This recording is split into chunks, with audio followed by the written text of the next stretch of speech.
Hello friends, welcome to your YouTube channel. Today I'll teach you question answer of lesson 10, The Storm at Night. The first question, who did the speaker live with? Speaker किसके साथ रह रहा है? The speaker lived with his adopted family of 4 children and their parents. 4 बच्चे adopted family है ना, जैसे उनका ब्लड का रिलेशन नहीं है, उनके रेंट पे रहते हैं उनके मकान में, उनके 4 बच्चे हैं और माता पिता. ठीक है. Second question, what did the wind do with the roof and the ceiling? Roof और सीलिंग के साथ विंड, जो तेज हवाएं चली उसने क्या किया? The wind blue of the roof, roof को उड़ा ले गया, हटा दिया, इतना तेज हवा था. एंड डैमेज द सीलिंग, और जो सीलिंग था, छत था, उसको डैमेज कर दिया, उसमें होल हो गया. ठीक है. Third question, where did the speaker and children pile his book and paper?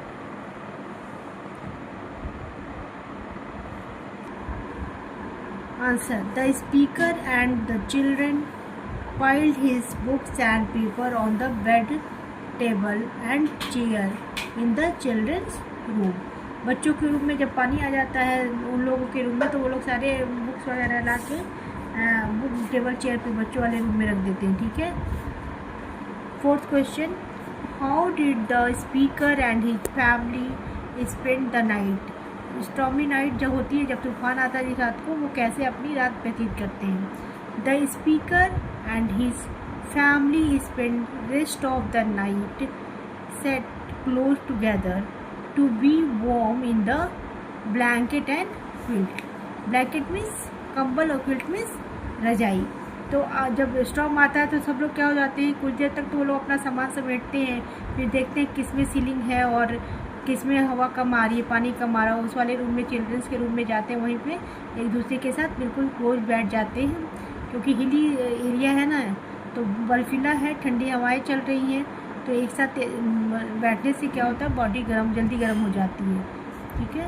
तो इसका आंसर ये हो गया. फिफ्थ क्वेश्चन देखिए, what does the speaker compare to gold and diamond? Speaker ने किसको गोल्ड और डायमंड से कंपेयर किया है? The speaker compared the rising sun with gold, उगते हुए सूरज को गोल्ड से कंपेयर किया, and snow crystals with diamond, और जो बर्फ के टुकड़े गिरे हुए हैं, अभी बचे हुए हैं, उस पर जो सूर्य की किरणें पड़ रही हैं, तो वो बिल्कुल डायमंड की तरह चमक रहा. तो उसकी तुलना किससे किया है? बर्फ के टुकड़ों की डायमंड से. ठीक है. क्योंकि हिली एरिया में जो होता है ना, बर्फ़ गिरता है तो इतना जल्दी मेल्ट नहीं होता, क्योंकि वहाँ का टेम्परेचर बिल्कुल लो होता है, और हम लोग की तरफ जब बर्फ़ गिरता है तो बहुत जल्दी मेल्ट हो जाता है, यानी कि गल जाता है.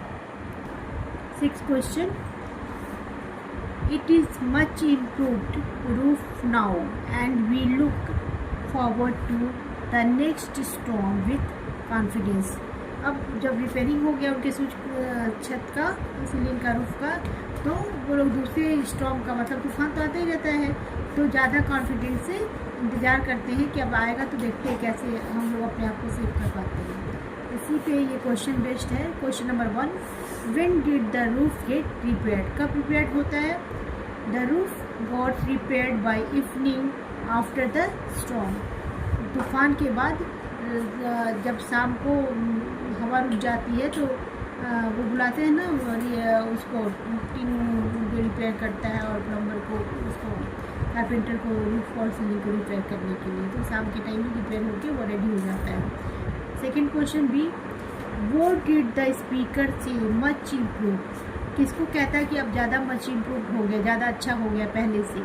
The speaker said about roof as much improved.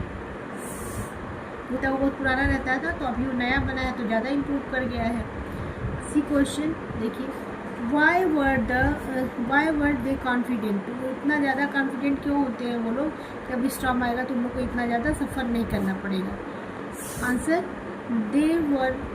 They were confident because the roof had been properly repaired, ensuring their safety for the future strong, क्योंकि जो रूफ है वो ज़्यादा अच्छे से उसको प्रिपेयर किया गया है वन कार्बोनिन के साथ कि आगे जब स्टॉर्म आए तो वो उसको मजबूती के साथ स्टॉर्म को फेस कर सके, और बिल्कुल उसको अच्छे से रिपेयर किया गया है। ठीक है, तो आज आपका ये लेसन भी कंप्लीट हो गया, सारे क्वेश्चन आंसर।